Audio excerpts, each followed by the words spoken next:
There you are. Hi, Laurie. Hi, Rob. I'm Well, it's very, nice to see you again. My yeah, you goodness. too. Been quite a few years. It has been a few years. It's been a number of years. We've kind of crossed paths a little bit a few times, but we never actually sat down or saw each other or talked at all, which is kind of too bad. And you always keep waiting because it's a small town. You think you'd run into people after a Yeah, I while, think the but last time I ran into was the Kinsman dinner thing. yeah. But And well, we didn't yeah, talk at all. I didn't even realize you were there until later on in the evening. I was like, well, shit. I would have come yeah, by. I think you said that I was working, which I kind of was, but I kind of wasn't. I was doing security at that event, so I was keeping all right. the riffraff away from all the hockey players. Well, and we were there with the Broncos table, so I find those are always an emotional drain on me. So, and Yeah, that I loved suppose, ones eh? and yeah, Well, yeah.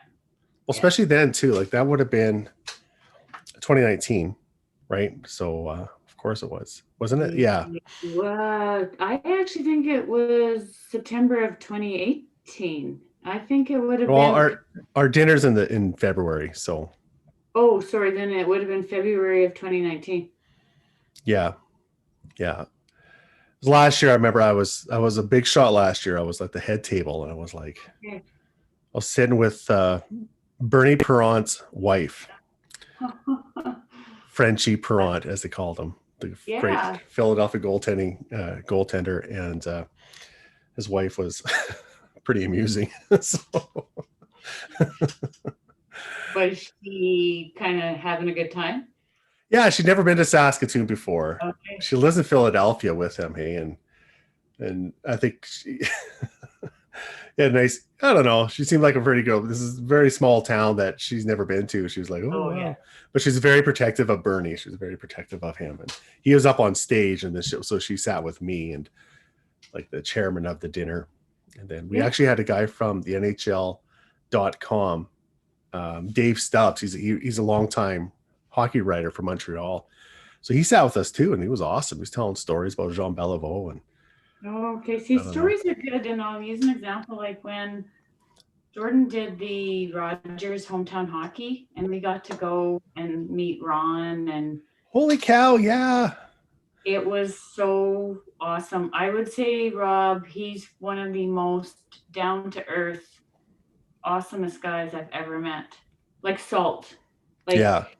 he made Jordan and I and Scott, like it was Jordan's night, but he even, like the Saturday we went down and met him at the Bez, I think it was. Yeah, like they had all of the people and he was signing the book. But Okay. long story short, because he was really close and spoke at Evan's service, which I don't even really remember, right? But Yeah. he called us up and he was talking to us and seeing, but he was just so, and then he had a gift for Scott and I and Jordan. Aw. And it was, yeah. And then even actually now, I'll send him notes through, like I've got his cell number now. I don't text him. I'll tweet him kind of message and I'll go, hey, I just saw you on Battle of the Blades. So then Yeah. he'll come back, glad you were watching, Laurie. But Well, it's always cool when you meet someone and you think they're going to be different than they are, but they're not. They're humble and they're so down to earth, right? yeah. Well, he's good at his job because he is that kind of a person, right? So he kind of capture. He's very good at capturing those, those human elements of the game, and that's why he's there. That's why he does what he does. So I'm not surprised, but it's still nice to hear, though, right? With some of these people, how they can be good because there are a lot of jerks in the game too. So it's just got to watch it. So you don't know who they're going to be until you meet them. So I think that True. night when you were there, it was the Leafs night, and I was hanging out with Cujo like the night before. Oh, okay. He went to Notre Dame College, and I went Oh, so there. you guys got a connection then, because you went there. Yes, and I tell you, this is my hint to people: if you ever meet a celebrity and you want to strike up good conversation, read their book. I read his book because that's Okay. what he wants to talk about, and then we talked about his book the whole time, and he mentioned a few people that I knew, like mutual acquaintances of ours, and we're like best friends, like all night long. It was awesome. So, but he was pretty cool. But yeah, You're right, because most times people are promoting their book, right? So if you've read it, then you have a commonality where you can talk some of the things to that. Yeah. Yeah. And these books, they're easy to read. Just like rip through it and find a few Yeah. anecdotes you want to talk about. But we were told about like Doug Gilmore. He's very standoffish. We're told like for members, like just give the guy space. We're like, okay, we'll respect that. And I think Daryl Sittler too. Like Landon McDonald, he was there. He was out glad handling. He was like in that huge room. He was like just everywhere. The guy was hilarious. Sittler is more reserved, and so is Doug Gilmore. So we're like, okay, like respect that or whatever else. But like after that night, we were out, had a big party together, and Gilmore was like the nicest guy, but he's introverted. He just likes being, and that's where I say one-on-one, standoffish, but they're not. It's just that Doug is introverted. Yeah. So we had a really nice chat. Yeah. Okay, that's good. Yeah, I was like surprised because I didn't approach him. I was hanging with my buddy Cujo, Curtis Joseph. He's a good friend of mine now. So he and I were hanging out together. But then Doug Gilmore came over and he said, "Hey, can I sit here?" I'm like, "Oh yeah, you can do whatever you want, and as long as you got that Stanley Cup ring, you do whatever you want." So, anyways, that was that night. So I didn't get a chance to see you that night, which is unfortunate. But for the sake of my guests here who are listening to this. All of you guys. This is my friend Laurie Thomas. Laurie and I worked together for a number of years, I guess. I don't know, maybe 6 years or something like that. I guess I joined Cameco in 2008, and so I think we were talking before. You're there a little bit before that. So 9 years almost, yeah, because I left in December of 2017. So yeah, we worked together for 9 years, and I'd always like to sit outside your office and chat. Well, I know. I was just going to say that you're one of my favorite people I can talk to. Well, you never. It was pretty rare we didn't have anything fun or interesting to say. I just was going to say whether we're talking hockey or kids or work or Notre Dame or. Yeah, I got to learn a lot about Ev. Like that was kind of cool. I got to know him through you. You always had a story about him, right? Because he was always like doing this or doing that in hockey, and he knew I was a hockey fan and went to Notre Dame, so. I could relate to that. And he shared it with me. I was like, that's cool. That's cool. And I would say that his Notre Dame experience was probably similar to yours, where the food was terrible and, they wanted to do pulling some pranks because we went there one summer. It was a summer that he had a baseball tournament in Melville, and then he went to camp at Notre Dame for a good week. Oh, yeah. Yeah. Yeah, with a couple others. But again, complained about the food the whole time, right? Well, he didn't have it for 10 months out of the year, so no, you're right. No. But then it's interesting because then when he played in Moose Jaw, because he played in Moose Jaw with the Generals for 2 years. Yeah. Go watch him play with, then it was a different experience because he's coming in there. And then it's actually his good buddy Ahmed was in Moose Jaw. He went and played in Notre Dame, and some of his buddies ended up with Notre Dame later. Oh, yeah. Yeah. Well, that's that hockey community in this province, though, too. Like if you played at a certain level or higher, you're going to know somebody that goes to Notre Dame eventually at some point. So, and that school's changed quite a bit. Like it's more of a prep school model now. Like back when I was there was a lot more kids like me who were small town kids that went there. We weren't really I wasn't really there for hockey. Like I played hockey and I enjoyed it, but I was there more for the high school because I didn't really like my school back at home. So. Whereas now it's more expensive, and I think you have to be a pretty elite player, I think, to play, or you have fewer people too as well. But I think you're right about them still using it as a bit of a prep school, and I don't want to say disciplinary, but if you're having trouble with your school, I'll use an example. So Evan's billet brother, Colton. Before COVID, he went to Notre Dame, and that was just because, to be honest, Rob, his struggle with everything to do with the accidents. Laurie and Dad made the decision to send him there, and he did really well there. I think it was good for him to get out of Humboldt. And separated him out and put him into a new environment, and so he can kind of apply and focus a little bit more. Yeah. Let's go back to your life here, Laurie. So you grew up in Moose Jaw. I think I knew that, right? Yeah. High school there. Yep. And I know that we talked about this earlier, but you're a runner. And you and our mutual friends, Rochelle and Leah, you said you're still running together or what? Yeah. We'll meet now at the river because before we used to run at lunch. Like Yeah. we'd run at lunch, and then we had the showers there at Cameco, so we'd shower and stuff. But now, Yeah. since I've left Cameco, we still were trying to meet at least once or twice a week on Saturdays or Sundays. Yeah. But a couple weeks ago, for example, we went on a Wednesday evening, just met down by the train bridge there, did our 6K, and then away we go. Well, yeah, you guys were all known for doing your runs around Cameco all the time. The investor relations ladies going for runs. How I got to running is I'd be on the road with Cameco and I'd be stressed. Like you've got all the schedule, you're traveling, you're in a different city. So I'd get on the treadmill to start my day in the morning just to decompress and think through, or the evening, depending. Like the problem with the evenings, it's hard because you're at dinners, but I got to running. And I ran my first half marathon before I turned 40 in Calgary. Wow, good for you. Yeah. So I've ran 3 halves and a couple 10Ks. So yeah. Yeah. Well, I started running a little bit last year because we did the mental health thing, right, with Cameco, which I thought was that was a really cool way to give back to the community instead of just giving dollars. We actually had a big event where it was a 5 and 10K run. And so I started running last year. And I think that's good. I know running's hard, but I think that the exercise, and then when you tie it into mental awareness and stuff, I think it's big. Yeah. I find it. Sorry, go ahead. For me, and we can talk about the last 2 years, and now we're into third. Yeah.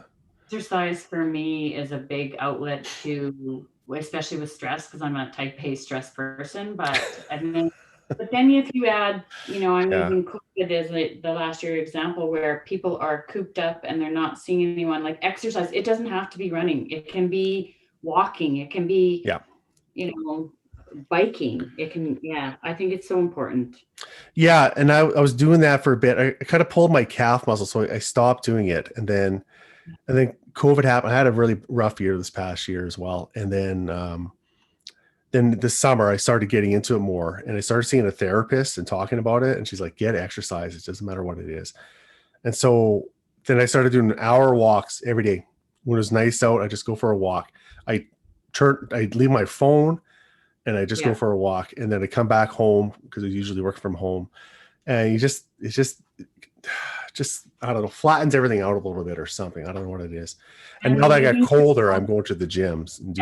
But leaving your phone is the key too, because that is actually you're unplugging. Like you're using that hour walk to, breathe fresh air, reflect.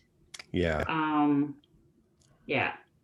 Right. So you mentioned being a therapist. I'm going to just ask you your situation. I don't really know it completely. So you lost someone? Oh yeah. So my brother passed away in February. So. Oh, see. I mean, that's hard. It was awful. Yeah, it was. He was my big brother, and he suffered from depression and anxiety for, probably his whole life, right?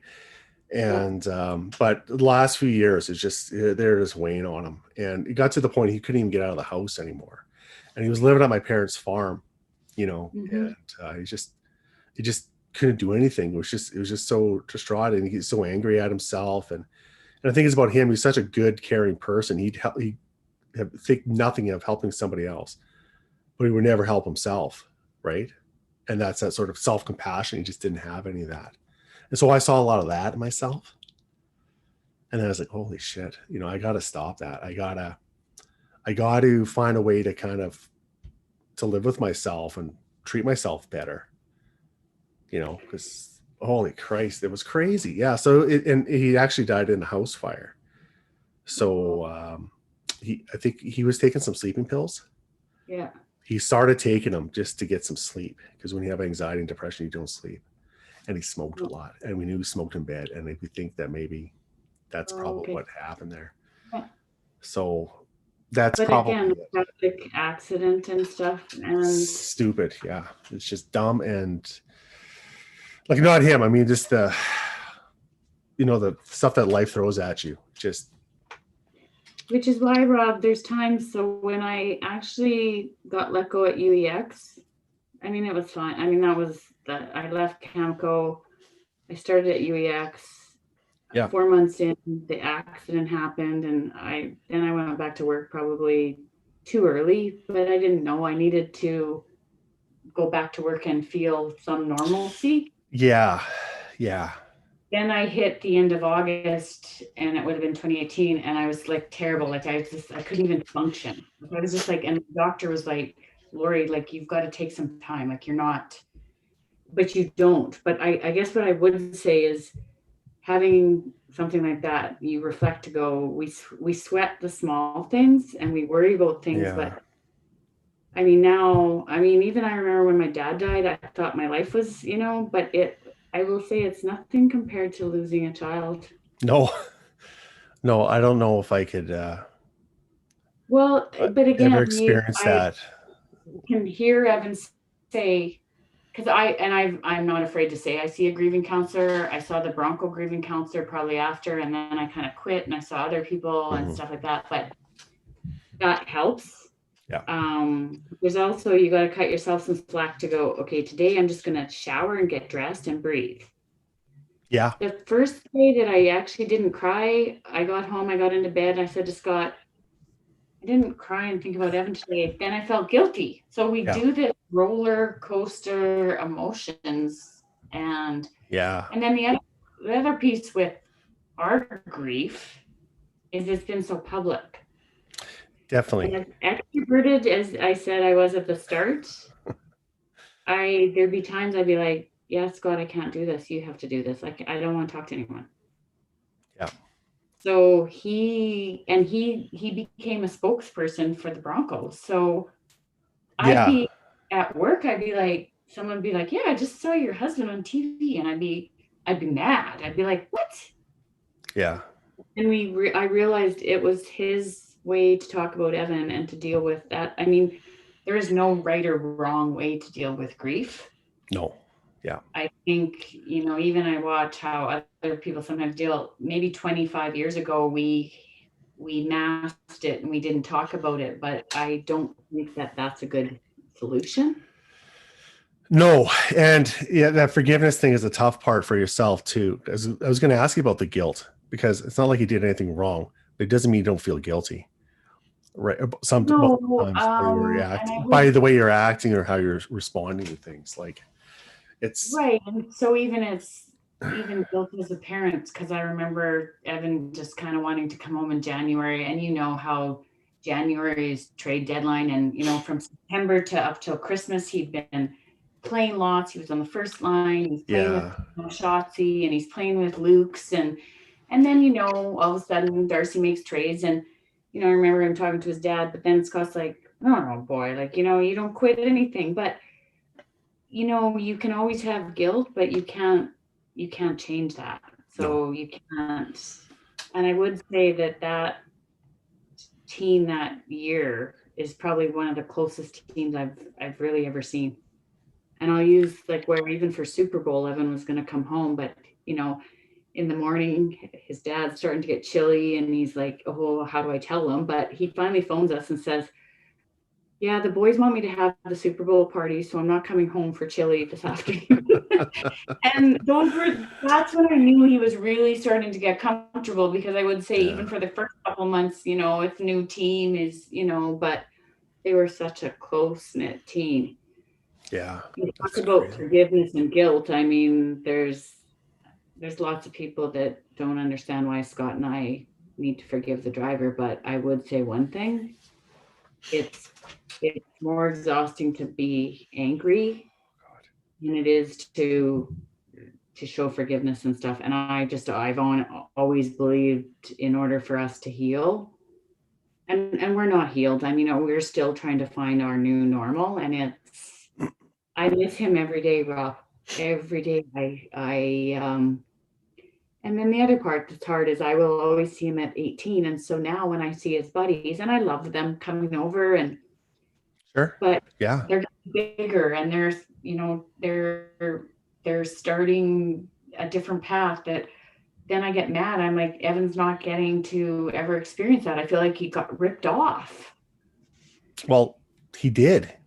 Yeah. right? And And that's life does then that to you. It's horrible, right?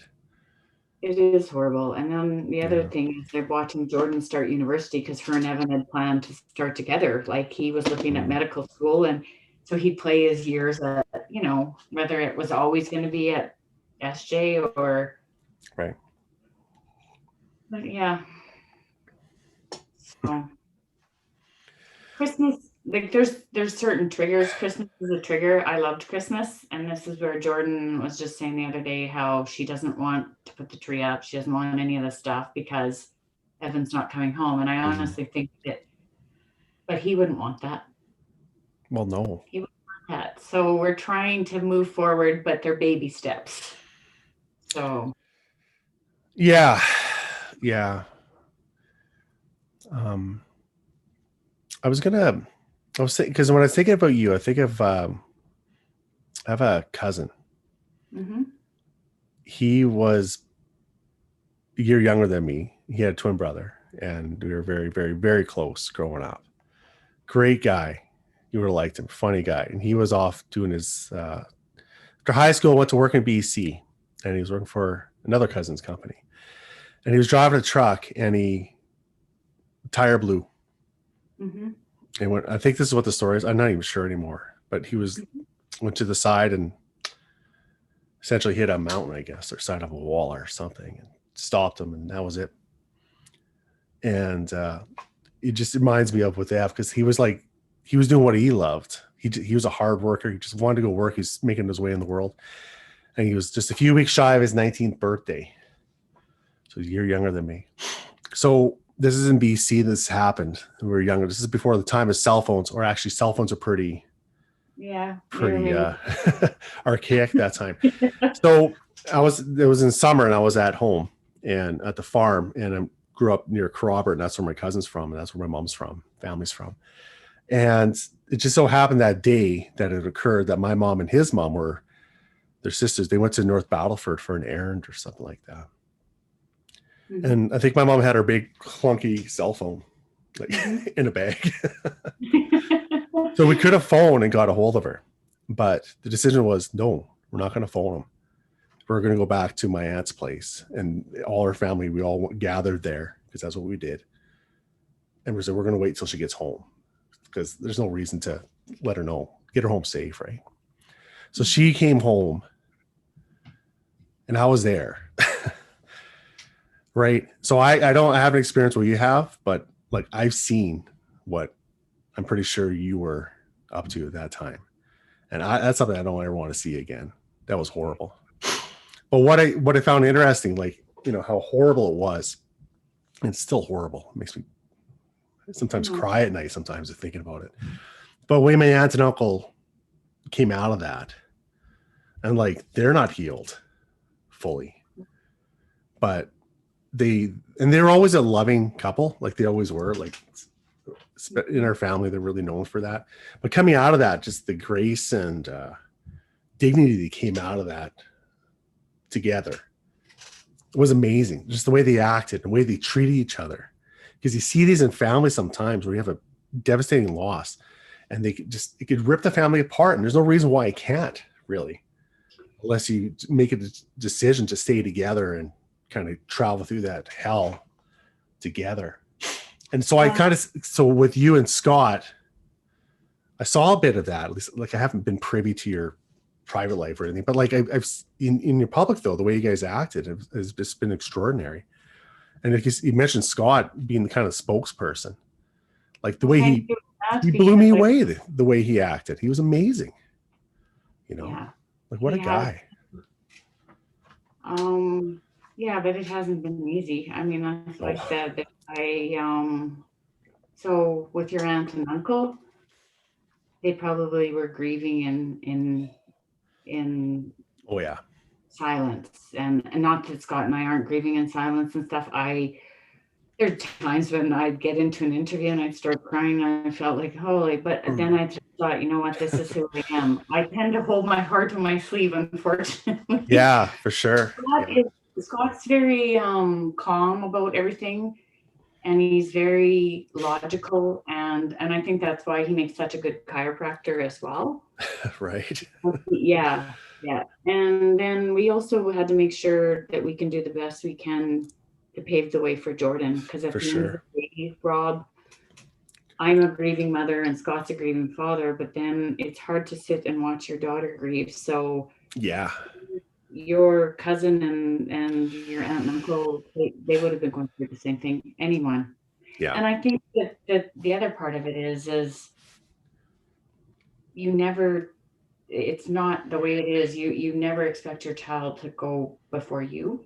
So it's No. not, that's not what we, I remember talking to a few of the other Bronco parents, and like, not that we were not really a religious family. I know Darcy, Hogan, and actually taught Evan a lot and stuff, and made mass and all of that. But I just remember one of the moms saying to me, "I am so mad at God right now that I am not going to church. And I get that, because you're so, and I was right after, but I would say the first year it's a blur. Like you're such in shock that you're just trying to function and stay together and do interviews. But then the other part is I looked at my health that first year and it was terrible. Like it was just like, because you're not, and then you got to kind of reevaluate and go, I got to start taking care of me. I got to Yeah. see a grieving counselor.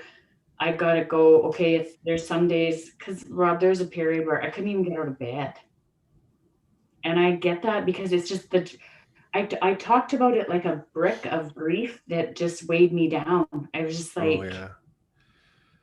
Right. and even right after the accident, the first 48 hours, I didn't sleep.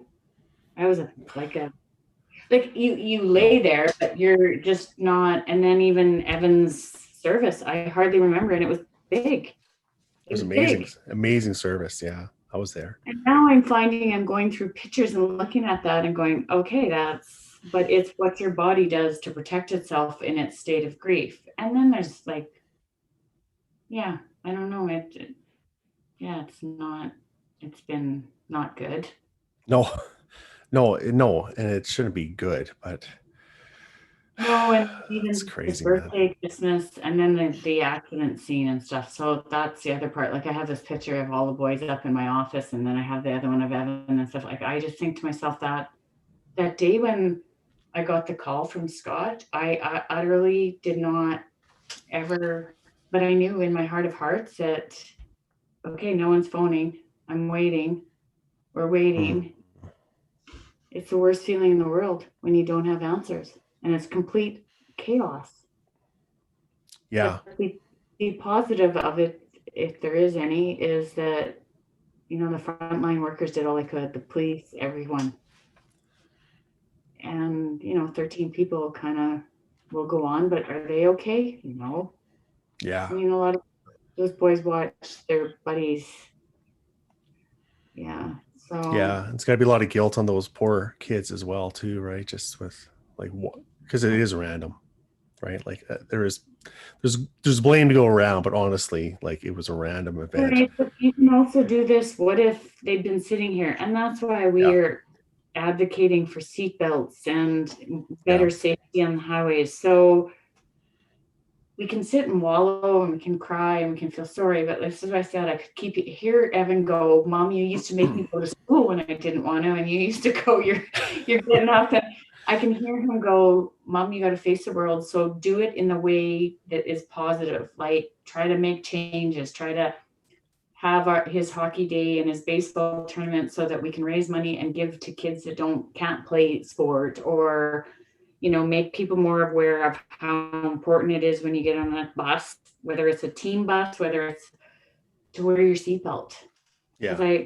I really do believe that had that bus had seatbelts, it would have been a different outcome. It would have been a tragedy, but maybe lessened, right? So, who knows? Yeah. But Yeah. so what, I don't know if you thought about this or it doesn't matter. Like it was just incredible how much it resonated, that whole incident across the country too. So, well, beyond the country, the whole hockey world saw it. And so you were thrown into that. But that was I've never seen anything like that too. Just the amount of people feeling that grief themselves, or at least they're relating themselves to the event. That was crazy. Yeah, it was, and I don't even know how to go. Yeah, I can't even say.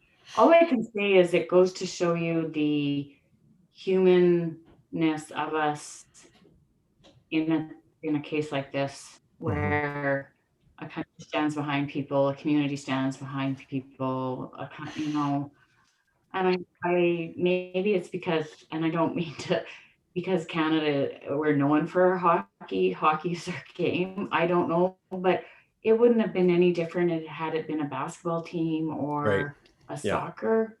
Yeah. I think it was just because it was so tragic, and I don't know, Rob. I've often said 10 years ago, would this have been the same if we didn't have social media? I don't know. Right. Because Yeah. I would say the biggest thing that I had, my grieving counselor helped me with was I was having, I guess, nightmares, not an anxiety, when Mm. I kept seeing the vision of the accident and the bags. Like I still don't, that scene to me is never, it's not a good one. Yeah. But I will say, so then I'd be in traveling for work and I'd be, oh, you're from Saskatchewan. Well, then do you know? So then everyone, like, so then it was just like, I didn't even know what to say. So I'd be like a deer in the headlights where it's like, yeah, I do know that accident. And actually it hits quite close to home because, my boy was one of those. So Yeah. that's, that's the hard part, right? Is that out at stuff, and because it was so public. But I would say it just goes to show you how much people care, and how, because I just look up all the stuff we got, like with blankets and all of Yeah. that stuff, and even Scott and I actually just opened yesterday an ornament that has the Bronco symbol on the back and then Evan's picture. Like, it's just people just want to do something. So Yeah. once I can get through my own, I know that that's what we'll do. Like, whether it's a blanket that we keep, that we use as trust to produce, when people have lost, I hope to do the same thing, that if I can provide them any comfort, right? Because so many people did for us. Yeah. That's interesting. Like, that's such a, when I've heard of people losing people, and I always feel so like, do I go talk to them? Like, I want to tell them, and but then again, well, with you, exactly, like with you, because it's like, because I know you're getting inundated with stuff, and you're dealing with it internally too. Like, I was scared to come talk to you about this stuff. And you know what? I appreciate that, because that's one of the things Jordan and I and Scott and I were talking about. Because I think it would have been maybe 6 months after, and I remember Jordan saying to me, have people forgotten? It's like no one's saying anything to me. And it wasn't that they had forgotten. It's just like you said, people don't know what to say. They don't know Yeah. what to say. And I'm even guilty now. I'll use an example of one of Evan's friends recently who committed suicide. I didn't know how to reach out to her, but I sent her a note and said, I know you are grieving because I've been there. You aren't ready to talk, but when you are, come talk to me. Just please know that I'm thinking of you. But it's hard because as a society, we're scared and we don't know what to say to people. But I would say, Rob, there's people that have asked me to talk, and I'm like, sure, if I won't. And then there's other times I'm like, okay, I can't talk because I'm going to start, so yeah, I don't know. Well, yeah, that's good to know. Yeah, for sure. There are people definitely who are thinking about this kind of stuff too, and with Evan, I think about him all the time. Like, it's so strange, but I think about him. See hockey players that think about him, like junior A players. I just think, well, that kid, and all those kids, and I just my heart goes out to him for sure. But I don't know. Right, and it's not easy. I think for Scott and I, which is why we started to talk, or we wanted to, is if the most we can talk about Evan and tell, I'll talk about him all the time, right? Yeah. I mean, I still remember the day he got drafted with Kootenay Ice, because Brian MacArthur, Tim Gitzel, and I were in LA marketing for Cameco. And I remember Scott saying, he texted, he was in the, he's 200, he's going to Kootenay Ice. Yeah. I remember, and Brian reached out probably within a week after the accident. And he said, Laurie, I remember traveling with you all the time and you talked about your kid and the stories. And I'm like, and I would say, Rob, that's the hardest part when I got asked a question when I was at a conference in Vegas, and it would have been 2 months after the accident. And I had a guy come up to me, we were just talking, and he was Cobalt because we were at a Cobalt conference, and he says to me, so, you're here and you're with UEX, and, do you have kids? And I didn't know what to say because I just was. So I'm like, yeah, I have 2 kids. And then I started crying and I walked away, and then my boss was there and he knew, and he goes, yeah, she does. And then and so he came up after and he said, I'm so sorry. And I said, Yeah. You didn't know, but I said, I didn't know what to say because and I always identified myself as Evan and Jordan's mom. So and I still am. You still are. Yeah. I still am, but it's right after with grief when you are hurting and you're like. Yeah, but that's that conversation stack, right? They teach you how to talk to people. That's what you do. What's your name? Where do you work? Do you have a family? That's like question number 3. Yeah.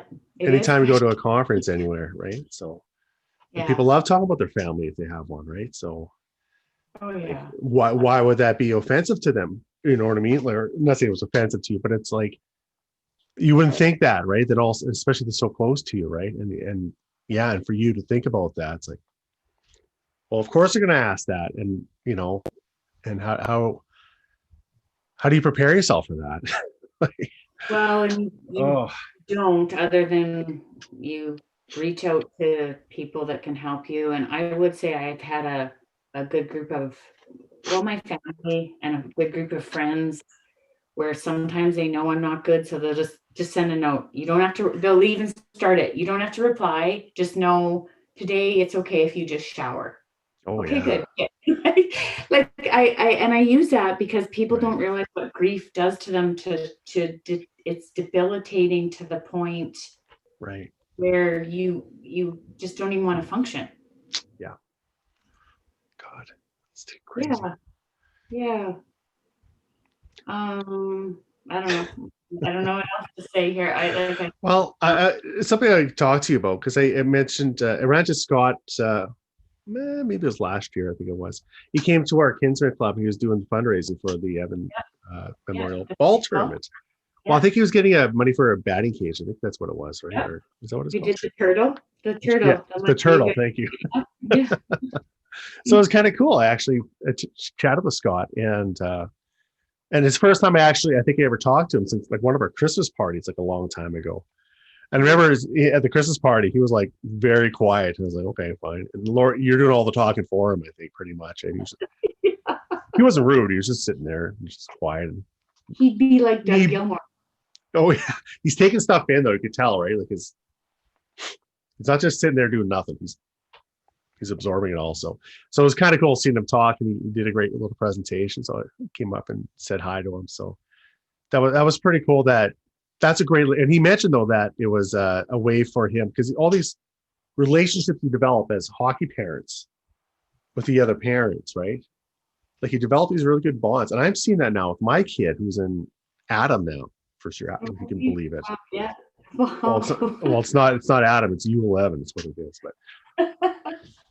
but I'm getting some pretty good friendships with some of the hockey parents too, and that's what his thing was like, you have all these good friendships, and really your kid is your project. This is the way you kind of contribute to the community, is by volunteering for your kids' hockey stuff. So you want to continue that on by putting on this ball tournament. That's a pretty smart idea. Like I thought it was a nice way to pay respect to the memory, but then also contribute to the community some more into the future too. It's pretty cool. It is. And that, I would say that Scott's vision, that's where he's good.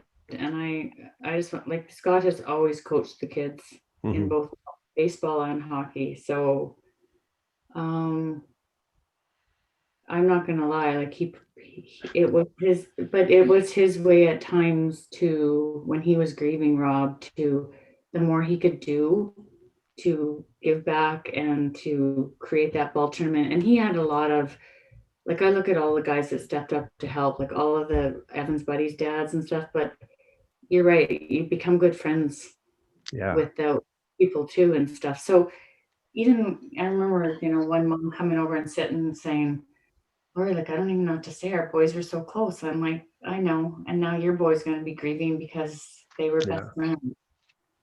So, yeah. Yeah. Yeah.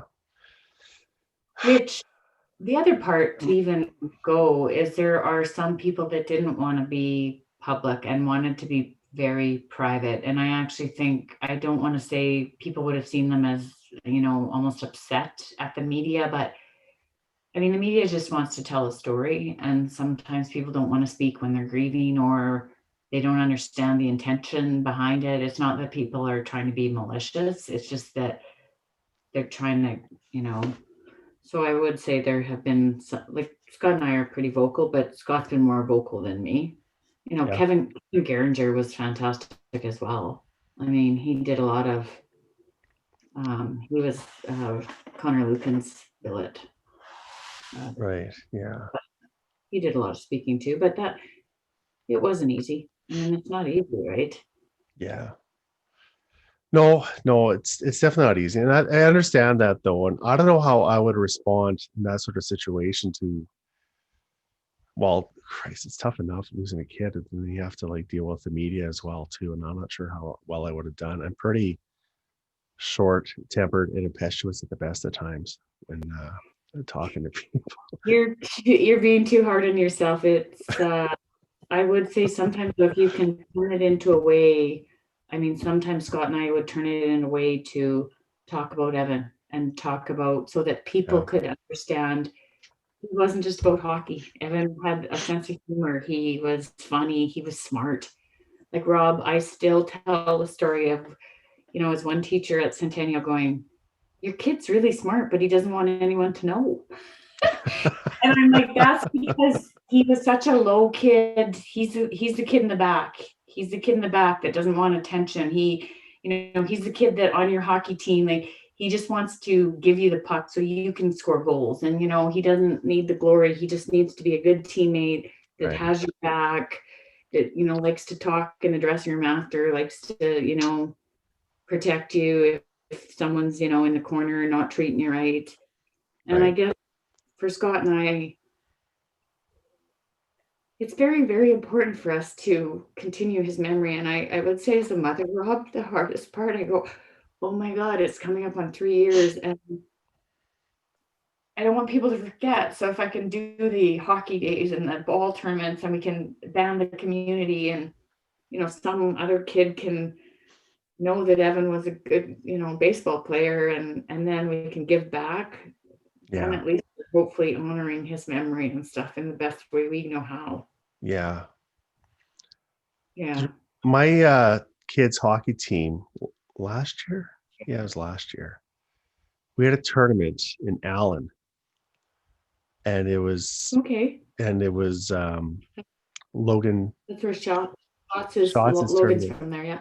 Our team were the Renegades, and Okay. so that they were the Renegade Broncos. Just happened to be the Okay. name. It's a funny name. And Yeah. then so one of our dads, this friend of mine in the neighborhood here, this kid's a nice kid. He's like, he called him up, Logan's parents, and said, "Hey, we want to have a tournament in Allen, and maybe we can do it in Logan's honor." I was like, "Do you know them?" He's like, "No, I thought they'd be nice. It'd be nice." And it was really good. All the kids got these little Broncos t-shirts. Number 20 shots on Yeah. the back of it. Yeah.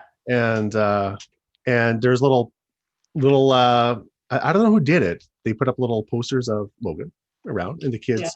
And then Yeah. the dad, after a few games, I forget his name. Betty's the mom, I think. Kelly is the dad and Bonnie's the mom. Yeah. Bonnie. Yeah. Bonnie and Kelly. They're Yeah, really Bonnie, nice people. yeah. They are they're awesome people. Yeah. So, and then the kids, and then so Kelly would actually say a few words about Logan after every game, something different. And then the kids were told, here, write down what you know about Logan on this thing on the wall. So they did that. And it was fun. It was such a nice little tournament. It was just, and I was talking to Kelly too, and he's saying, yeah, like said I went to 100 of these tournaments, when I was a kid. Probably, yeah. And I would say like Logan was such a good leader for the Broncos.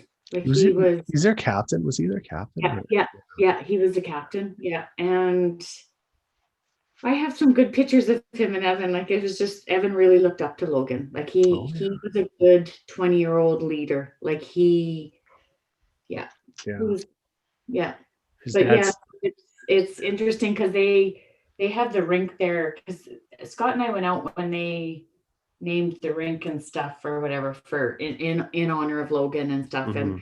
And Kelly and Bonnie, they have 4 other kids. Logan was the youngest of 5. Oh wow, holy cow. Yeah. Kelly said he was a captain of his team like every year or like every second year or whatever it was. He's like one of those kids that just really good leaders, hey? Yeah, he totally. Yeah. And nicest kid, where he's the one, like even after games and stuff, I remember us being in Melfort, and there was it was a Saturday night. Scott and I drove up to it. It was during playoffs. And I remember Logan coming out after, and Scott and I were waiting around for Evan. And I remember an older woman coming up. She probably would have been 75, 80, asking and talking to Logan about the game. And like he spent 5 minutes, Rob, with her, and he didn't even know her. Like that's the type of leadership he showed. And I think that's why the boys and that team were so close. But I would also say Darcy, Mark, and Chris Beaudry, they were really good coaches as well, like with how they taught not just on the ice but off the ice about respect and values. Core. Yeah, it's pretty cool. Well, the Humboldt Broncos it's for Saskatchewan hockey fans, it's for junior A teams, it's as illustrious as it gets, right? The city has, or the town of Humboldt or whatever, has a huge amount of pride in the team. Yeah. And it was really evident too, I guess, after the whole event occurred. I'm not sure how much that tradition or whatever else rubs off on the kids or the ice time or whatever else, or maybe that's kind of people they get in who have a lot of respect for the game and respect for what junior hockey is about building men of character, and that's what hockey should be about at that age. Well, and you've nailed it. Like that's what it should be. And too often, and I'm not going to say like that too often, sometimes in teams they don't have that, but I know Humboldt did. Yeah. And you were right. It is a small community where the community steps up, and I remember when Evan got let go from, whatever, he played his games, and then they were sending him down to play from Cranbrook, and he was driving home, and he had 2 choices where to go, Humboldt or Canmore, and he goes, "Dad, I don't know what to do." And Scott goes, "Well, it'll come to you." And I said to Scott, I said, he's going to pick somewhere close to home, and he's going to pick somewhere that means a lot to him, because he'd been out in Humboldt a few times playing games and stuff when he was in grade 12 and stuff, and I called him up. So when he ended up there, I was not surprised. Yeah. Not surprised. So yeah. Well, I love hearing about Evan though. It's really cool. I miss these stories that you share about him. There's always one of the biggest parts of my day at work. You don't know that, but I always enjoyed it. Oh, Laurie, how's Ev? Well, that's right. I mean, COVID is wrong, but you're gonna have to like share when your boy plays. I'll have to come watch. Okay. Yeah. I'd love to. Like that's what I said. I kind of, Jordan was done last year and stuff, and now I listen to these parents. I'm talking to you now, these young parents, their kids and Adam or whatever, and we've been there. I've been there. So now it's just, it's always nice to hear and stuff. Because we talked about this at the start. Kids sport, whether it's hockey or whatever, it's so important. Kids learn how to be a team player, and Yeah, and watch my kid now. It's 5th year hockey, and he's just makes me so proud every time I see him on that ice, man. He's a little kid. He's small for his age. He just scoots around. Yeah. So I kind of show him like videos of Cale McCarr and some of these. He's a defenseman. Okay. I was like, you don't have to be a big defenseman. Like when I was playing, you have to big mean goon defenseman, because I couldn't skate, but I was smart and had big elbows, and I know what to do with them. But now he could be a really skilled player, and I tell him that, like, you don't have to be a big kid. And so he is use your size to your advantage now. Be quick, so he's working on his crossovers. At the start of every practice, you see him going around circles doing crossovers, and I'm like, oh. Yeah. He's not farting around like some other kids are. Well, no, and that's the other part, Rob. That's hard. It's hard to keep kids engaged, because my brother was saying that, because he's coached the last few years. He's like, these kids don't want to listen, Laurie. Like, what do I do? I'll get Scott to phone you. Oh yeah, he's been there. I should get Scott to phone me. Yeah. So I just was going to ask that. You're coaching then, are you? I'm head coach for the first time this year. I've always been assistant coach. I've always been a very good assistant coach. Yeah. Bark at the kids. That's all you have to do, because kids love that, because they want to know what to do. So you just have to, like, give them direction. But as head coach, you have to, like, I have to learn this. You have to control your emotions more, and you got to be kind of the state. You have to be the person they look to for how to act. Whereas assistant coach, you don't have to. No, and it's harder to be a head coach as you further get up too, because you're not only dealing with the kid, but you're sometimes dealing with parents who are coaching their kid from the sidelines. Yeah, I get it. I'm starting to get that more. When Dad wants me to do this, Dad wants me to do that. I'm like, well, Dad's not coaching. So if Dad was here on the ice with me, then maybe I would say something different. But yeah, but he's not an elite kid either, at least. So honestly, I'm happy about that, because I think there's a lot more politics involved, and a lot more of that. Those pressures on the kids. At least that's what I kind of see. I see that in some of the parents, tier 1, tier 2. Yeah. And he's lower than that, and I'm perfectly fine with that. Like, it's a lot easier to deal with. Yeah, and I mean there are like different levels and stuff, but it's keeping him engaged and loving the game still, and learning. He, like I said, I look, some of Evan's friendships, Rob, they come from young days of hockey. Like, yeah. And then there's other kids who are like, yeah, that guy was a jerk on the ice, but he's really great off the ice. Okay, we actually see that at an adult level, like in the NHL, right? But yeah, that's so funny how the parents reflect that too. So yeah, well, my own, like, kids I played against from my small town, I knew the kids on the other team too. I had me and my brother on my team, my other brother Jason, he's a year older than me. We were the Hucks. So from Looseland, we were the Hucks. And so everybody knew us. And we knew all the sort of the top players of the other towns. But then as we became teenagers and stuff and going to the parties, we had that sort of grudging respect for these guys. And I think you see that. And as, where Ev was too, right? Like sort of a higher level hockey too, it's actually a pretty small little tight knit community, or small knit community. So you kind of know everybody. And he probably played everybody by the time he was a midget. He was played everybody multiple times, so he had a good idea who everybody was at those levels, right? So it's sort of a different thing. But and I remember when he got cut from the Blazers, like I was just like, what? Like, what's? And then I remember, because we'd come home from Cuba, and I remember Scott going, Laurie, you said he had a good camp, and I'm like, politics sometimes have a play in things, like you. So, and you know what? Him going to Moose Jaw, Rob, was really good for him, because, he got to kind of spread his wings. Mom didn't want him to go. No. And I remember going, oh my gosh, like he's 16. My mom was there. He lived with my mom, but Scott goes, I left home at 16. Like, what's wrong with that? He probably did that. Yeah, for sure. He did. Because Scott lived in Macomb and he played in Moose Jaw. With the Warriors, Yeah. So, but again, it's sometimes you want to protect your kid, but the other part of it is you also don't want to not give him the opportunity when he, like I said, Evan always knew he wasn't going to play in the NHL or whatever. He just loved to play the game. He loved the guys. He loved the dressing room. He loved the team, and Yeah. If it wasn't hockey, if you guys live in a different city, like in the States or something, maybe he would have been a baseball guy. Baseball, probably. Or maybe like who knows, a rock band or something like that. It sounds, he would have been a kid though, part of a group, right? A team of some sort. Always. I mean, Right. Don't get me wrong, he was introverted when he needed his own space to come home, decompress and game, Yeah. read. Like he needed that. But I would say no, like yeah, he didn't really do ever individual sports or like, track. He tried Yeah. and yeah, this is kind of boring. Yeah. Well, that's the way my older kid is. He's one of those, he just likes being part of the team. He likes being part of the group. Yeah, and And that's it's kind of nice to see, actually. So for sure. yeah. So, well, this has been a real delight, Laurie. I don't know if there's anything else you want to talk about, or don't have to.